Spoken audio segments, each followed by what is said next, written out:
The fifth and final episode of Parenthood is called Jungles. So this episode opens up with orangutans. We see a mother orangutan, she's made a nest, but her child comes up to basically nest with her because doesn't want to be alone. It's an alright way of opening the episode, not a huge shock, you kind of expect the orangutans to pop up. To be fair, it was the picture on BBC iPlayer, so I knew it would be in there. They're probably one of the more iconic jungle animals, and you'll see them with their young as well, so, makes sense. Then we see the rufous-necked hornbill. So this is very similar to the stuff we got in Planet Earth 3, where we saw the hornbills that basically pair up, find a hole in a tree, the female holes herself up in it and has to raise the chick, and the male has to find them food.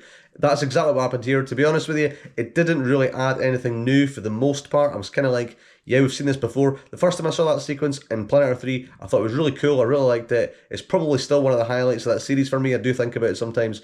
This didn't really add anything new for the most part. The second half of it kind of did though, where we see the chick's older and they've got to basically escape from the hole and they leave the chick out. But to be fair, you kind of knew that was going to happen. Like, the chick wasn't just going to spend the rest of its life there. Of course it wasn't. So I kind of felt like that was a sequence that, while it was great the first time around, we didn't really need to revisit. Then we see the Sri Lankan pug-nosed frog, which is this tiny little frog, lives in this hole in a tree. Also a theme here. And we see it's got its spawn and it has to protect them from predators. Things like ants are relatively easy to defend it from. However, this massive tarantula comes along. I mean, it's a massive tarantula. They do a really good job of showing you how big it is. The shots with the frog and the tarantula together reminded me a lot of the Shelob in Lord of the Rings.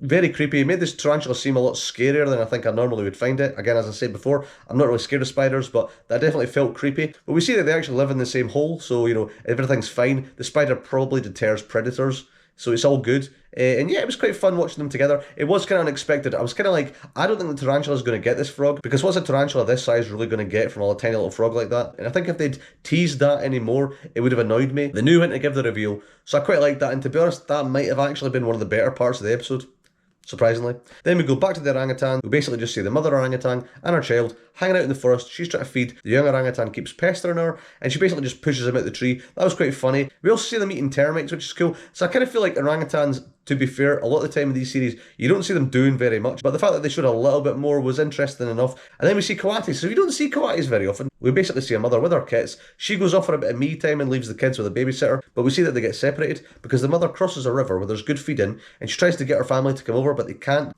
However, this is Ixuzu Falls, a massive tourist destination, so of course there's a bridge which tourists walk across, so the coatis can use it. That was alright. I think it was just nice seeing the coatis more than anything. I don't think they were doing anything hugely miraculous, but they were just nice to see because you don't see them very often, so I did enjoy that probably more than I would if it had been something else. Then we see the bromeliad crab, which, as you'd maybe expect, is a crab that lives in bromeliads. Anyway, this crab basically has to catch food to feed its young. We established that the young are defenceless, their shells aren't tough yet, so she's got to bring them sources of calcium to reinforce that. She tries snail shells, a millipede comes along and she catches this millipede and feeds it to her young. That was interesting because it's not something I would have expected to see, a crab hunting a millipede, but it was quite cool, an interesting sequence. It kind of reminded me of the frog in a way, that I was kind of like, okay, this will be a fine sequence, but it was actually probably one of the better parts of the episode. I did enjoy that. And then we see the white-faced langurs, these monkeys, and they're fine. We basically see that the forest is really fragmented, so they're kind of stuck in these little islands. But because it's surrounded by farmland, they've got a pretty good view of any attackers that come. When some rival langurs come along, all the mothers take their kids up to the higher ground. The other monkeys have to battle them off. We see that it's actually quite a bloody scrape. Like, one of them has his chest is all ripped up. Pretty horrific. And it was an alright sequence. And then we go to the Amazon, and here we see tapirs. So you don't see tapirs in these programmes really at all. Like, I think the only time I've ever seen them in here was in Life of Mammals, and that was 2002. And they're basically doing the same thing here that they did in Life of Mammals, but with a kind of Parenthood twist to it. And I actually really liked it. It was really cool. Watching the mother lead her young through the forest was just nice, because you don't see it very often. And tapirs look pretty weird. They look quite prehistoric. That's something I've never really reconciled with, I think, before. Obviously, there was a lot of large hoofed mammals that looked a bit like tapirs once upon a time, and they're all dead now. The rhinos are the only ones that are left. And it's true, they do feel quite prehistoric, more so than rhinos do, because I think we're used to seeing rhinos. So I really liked that. It was really nice seeing them. I know the infrared stuff of them walking through the jungle at night, going to these clay pits, was really cool. Watching the other animals in their environment as well, you could see pacas, capybaras, kinkajous, armadillos, all these things. It was really good. I really liked that sequence, and I think it was just nice, to be honest. Tapirs, you don't see very often, and it just felt like probably the most unique part of the episode. So I quite liked that, it was pretty cool. And then we see cassowaries in Australia. We see this father leading his chicks through the forest, looking for water. It's basically the same thing we got in Seven Worlds, One Planet. We explored the predators that are there, things like wild pigs, dingoes, a lot of threats to them, but he's able to lead his chicks to water, and it's all nice. So yeah, that was good as well. And we end the episode with the apple tree in the forest. It kind of feels a bit different because it's not really anything to do with Parenthood. It's just this big tree, but we see how useful it is, not just to all the plants, but to animals and other things as well. We see a lot of bats are living in there, families of bats, a lot of other animals are utilising it, and we explore that trees like this, these massive trees that are so useful to the surrounding areas, are present in all these forests. These trees are really vital to a lot of families in these jungles,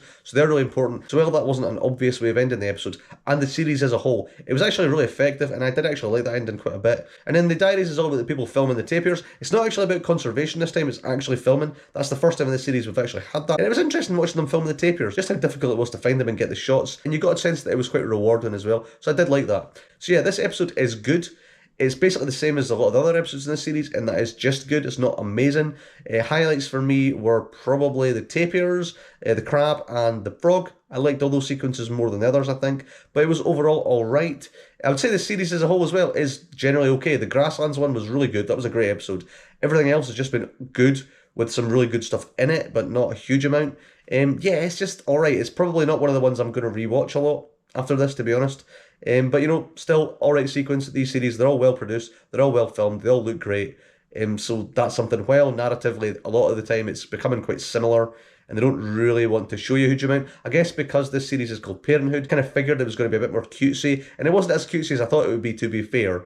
But I feel like in a lot of episodes, they didn't really want to show any kind of darker stuff, the Grasslands one aside. And I feel like a lot of these series at this point are becoming a little bit safe, to be honest. Mammals was probably an exception. But yeah, it's alright, it's still good, but you know, it's alright.